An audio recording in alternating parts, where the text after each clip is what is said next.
जय श्री राम, जय भारत दोस्तों। It's a general information. इसका विषय आपको अवेयर करना है। हो सकता है आपका कोई दोस्त, चाहने वाला या रिश्तेदार इस परेशानी को झेल रहा हो, तो उसकी सहायता आप इस वीडियो के माध्यम से कर सकते हैं। इस वीडियो को उसके साथ शेयर करें, उसे एक रास्ता मिल जाएगा कि इस परिस्थिति में उसे क्या करना चाहिए। तो दोस्तों, आज हम बात करेंगे अपने दिल के बारे में। बात शुरू करने से पहले दोस्तों, आपसे रिक्वेस्ट है, प्लीज़ इस चैनल को सब्सक्राइब ज़रूर करें। इस चैनल में आपको और भी कई तरह की जानकारी मिलेगी जिसे आप में से बहुत कम लोग जानते होंगे। सो प्लीज़ वीडियो को एंड तक ज़रूर देखें, हमारे साथ बने रहें। और जो ये डायग्राम्स और पिक्चर्स दी गई हैं उन्हें भी ध्यान से देखें, आपको अच्छी जानकारी मिल सकती है। तो दोस्तों, शुरू करते हैं। हार्ट इश्यूज़ के क्या साइंस होते हैं और कैसे इंडिकेशन इसकी मिलती है। तो सबसे पहला जो इंडिकेशन है ये बहुत ही कॉमन है। इसमें स्टेयर्स या सीढ़ियाँ चढ़ते हुए पेशेंट को सांस की परेशानी होती है। जैसे सांस फूल जाता है या सीढ़ियाँ चढ़ने में दिक्कत आती है, तो ये परिस्थिति होती है। ये हार्ट इशू आने से चंद दिन पहले हो सकती है। तो आपको अवेयर हो जाना है कि ऐसा हो सकता है कि इनको हार्ट इश्यूज़ या क्लॉटिंग इनके हार्ट में चल रही हो। तो ये रहता है इसका पहला साइन। और ये बड़ी कॉमन सी परिस्थिति होती है। इसमें कई बार पेशेंट ये समझ लेते हैं कि नहीं, हम लोग कुछ करते नहीं हैं तो उसकी वजह से ऐसी परिस्थिति हमारे साथ आ रही होगी, बट ऐसा होता नहीं है। जब भी वो 2, 4, 5 सीढ़ियाँ चढ़ेगा या थोड़ा बहुत वॉक करेगा तो उससे भी उसकी सांस फूलती है पेशेंट की। तो फाइनली एक इंडिकेशन आती है कि इसको हार्ट इशू हो सकता है। और दूसरे पे आते हैं। इसमें पेशेंट को लेफ़्ट शोल्डर से लेफ़्ट आर्म की तरफ एक तरह की जकड़न या पेन सी जाती है।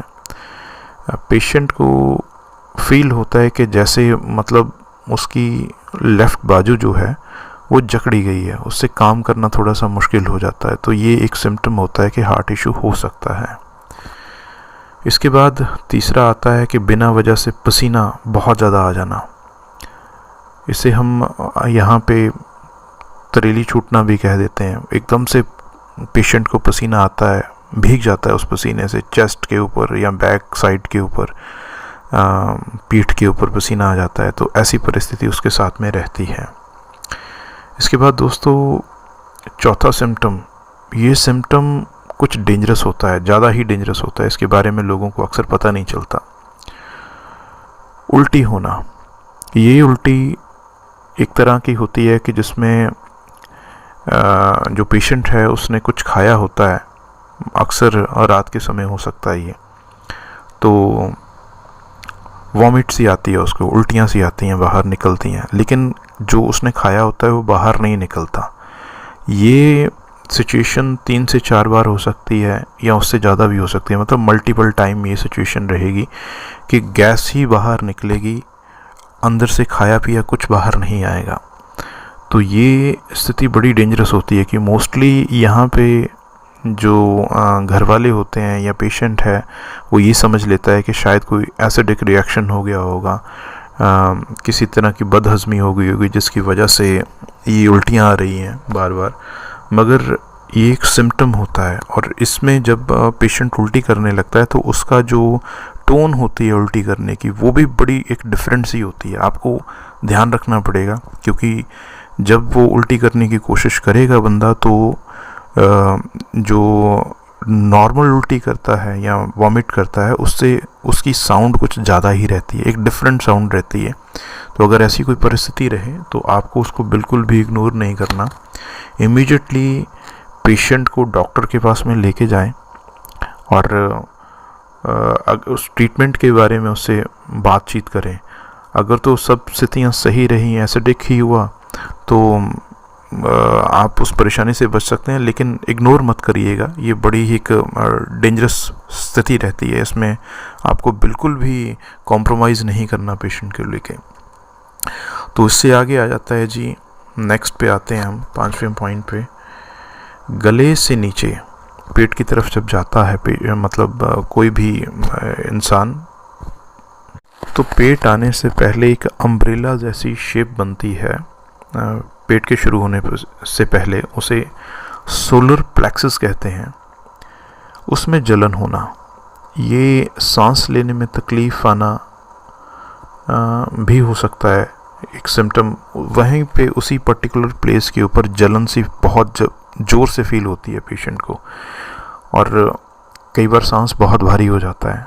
तो ये एक मेंस जो है पेशेंट्स में एक सिम्टम देखने को मिलता है। ऐसी कोई परिस्थिति नहीं होती जैसे मूवीज़ में देखा जाता है कि उसमें कोई बंदा अपने हार्ट की तरफ हाथ रख के नीचे बैठ गया, तो वो एक परिस्थिति होती है। वो बेसिकली अगर हार्ट के बीच में पेन जैसे निकलती है तो वो एक गैस्ट्रिक हो सकती है, क्योंकि उसका हार्ट की तरफ लेना देना, गैस अगर ऊपर को जाएगी तो हार्ट में जलन भी पैदा कर सकती है। तो उसमें और इसमें दोनों में डिफरेंस होता है। ये जो सोलर प्लेक्सस के पीछे जो जलन होती है या सांस जोर से आती है, तो वो एक हार्ट इशू आने का सिम्टम होता है, तो उसको भी ध्यान में रखा जाता है। दोस्तों, ये रहा हार्ट अटैक आने के सिम्टम्स, जो उससे पहले हो सकते हैं, उसके दौरान हो सकते हैं। अगर मान लीजिए ऐसा कुछ होता है तो बिना देरी किए किसी अच्छी डॉक्टर से संपर्क करें। इन डॉक्टर्स को कार्डियोलॉजिस्ट कहा जाता है, जो किसी भी अच्छे हॉस्पिटल्स में आपको मिल जाएंगे, लेकिन इसका पता आपको पहले से करके रखना है, चाहे ये परिस्थिति किसी के ऊपर आई हो या ना ही आई हो। हो सकता है कि आपका कोई चाहने वाला इससे ग्रस्त हो, तो आप कम से कम उसको रास्ता दिखा सकते हैं कि ये पर्टिकुलर डॉक्टर है जिससे या हॉस्पिटल से हम ट्रीटमेंट ले सकते हैं। और हाँ, किसी गली या नुक्कड़ के डॉक्टर से कोई आम सी मेडिसिन लेके इस बीमारी को इग्नोर नहीं करना। इसमें अगर आप देरी करते हैं तो पेशेंट की जान पे बन सकती है। सबसे ज़रूरी ये बात है कि अगर आप डॉक्टर के पास ट्रीटमेंट टाइमली शुरू कर देते हैं तो उसका फ़ायदा पेशेंट के हार्ट को होता है। दोस्तों, जैसे हार्ट एक मसल की तरह है, तो मसल टिश्यूज़ और कोशिकाओं से बनते हैं। अगर मान लीजिए उस पर्टिकुलर एरिया में, जिस चैम्बर्स बोला जाता है बेसिकली इनको, उस चैम्बर में अगर हार्ट का फ्लो रुक जाता है तो वो पर्टिकुलर एरिया जो है वो ड्राई हो जाता है। ड्राई होने की वजह से या तो वो डेड हो जाएगा या काम करना बंद कर देगा। सो अगर तो ट्रीटमेंट टाइमली शुरू हो गया तो आप उससे बचाव कर सकते हैं, मतलब कि वो पर्टिकुलर टिश्यू डेड नहीं होगा फिर।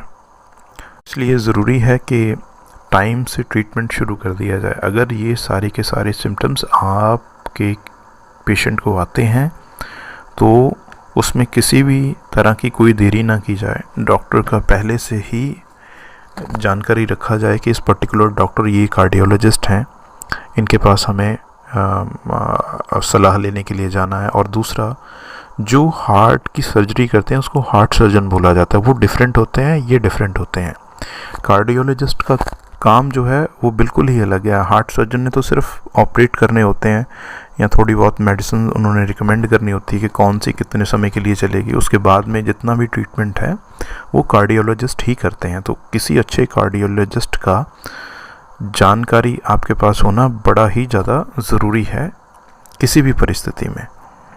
अब दूसरे विषय पे आते हैं। मान लीजिए ये सिम्टम्स किसी पेशेंट को आ गए, इसके बाद में क्या करना है? तो सबसे पहले ईसीजी करवाएं। ये लगभग 100 रुपये से 200 रुपये के बीच का एक टेस्ट होता है, जो नॉर्मल किसी भी छोटे हॉस्पिटल या लैब से हो जाता है। इससे डॉक्टर आपको टाइमली बता देंगे कि हार्ट में कुछ चल रहा है मतलब फ्लक्चुएशन आती है उसमें कुछ, तो आपको अवेयर कर देंगे कि हाँ इसमें आपको किसी अच्छे डॉक्टर को दिखाना चाहिए। दूसरा पॉइंट, अगर ईसीजी में कोई इशू आता है, ये सबसे इम्पॉर्टेंट पॉइंट है, इससे भूल कर भी इग्नोर नहीं करना, चाहे कुछ भी हो जाए, करवाएं ज़रूर। और most of the times doctors सब टेस्ट करवाने के बाद ही करते हैं इस टेस्ट को।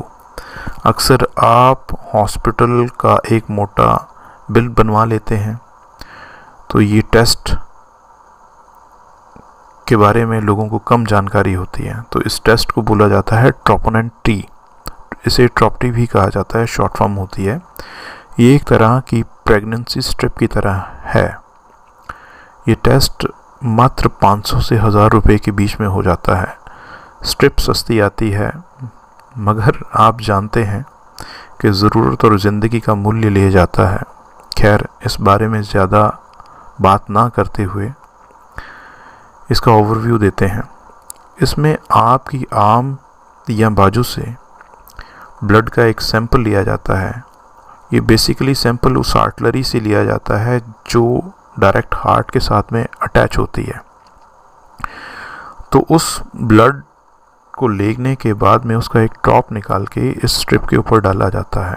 विदिन 10 मिनट्स उसका रिज़ल्ट मिल जाता है।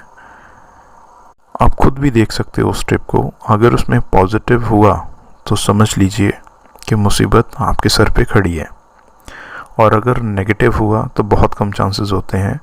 मगर इसके बावजूद भी आपको पेशेंट को इग्नोर नहीं करना, क्योंकि दोस्तों हमारी बॉडी में 70% से ज़्यादा बीमारियां गैस की वजह से होती हैं।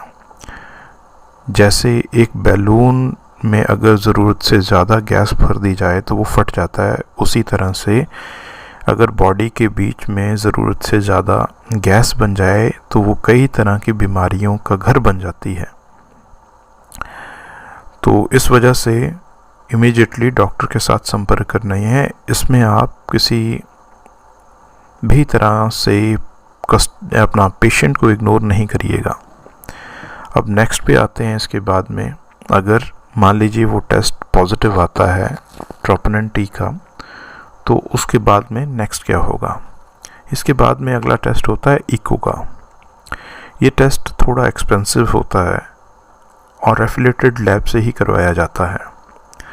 अक्सर हॉस्पिटल वाले, चाहे आपने ये टेस्ट बाहर से करवाया हो, जब पेशेंट उनके पास में जाता है फिर दोबारा से ये टेस्ट करते हैं।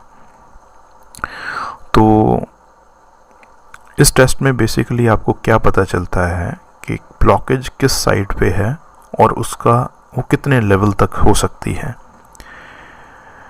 और कोशिश करें दोस्तों कि जिस हॉस्पिटल से आपने, अच्छे हॉस्पिटल से, बेसिकली हॉस्पिटल नहीं, अच्छे हॉस्पिटल से आपने ट्रीटमेंट करवाना हो, उसी हॉस्पिटल से ये टेस्ट करवाएं। अदरवाइज़ आपका खर्चा डबल हो जाएगा और उसका कोई फ़ायदा नहीं। मैं इस वजह से बोल रहा हूँ क्योंकि आपने ट्रोपोनिन टी का पीछे टेस्ट करवाया होगा। अगर वो पॉजिटिव आएगा तभी उसके बाद में इको होता है। सो वो एक तरह की इंडिकेशन आपको पहले ही मिल चुकी होती है कि इसका इको करवाना चाहिए कि नहीं करवाना चाहिए। सो फाइनली अगर इको का आपको ज़रूरत पड़ता है तो अच्छे हॉस्पिटल के पास में ही जाएं, बाहर से कहीं से ना करवाएं। अब आते हैं दोस्तों नेक्स्ट पॉइंट पे। ये है एनजीओ। इस टेस्ट के बाद में एनजीओ नेक्स्ट टेस्ट होता है।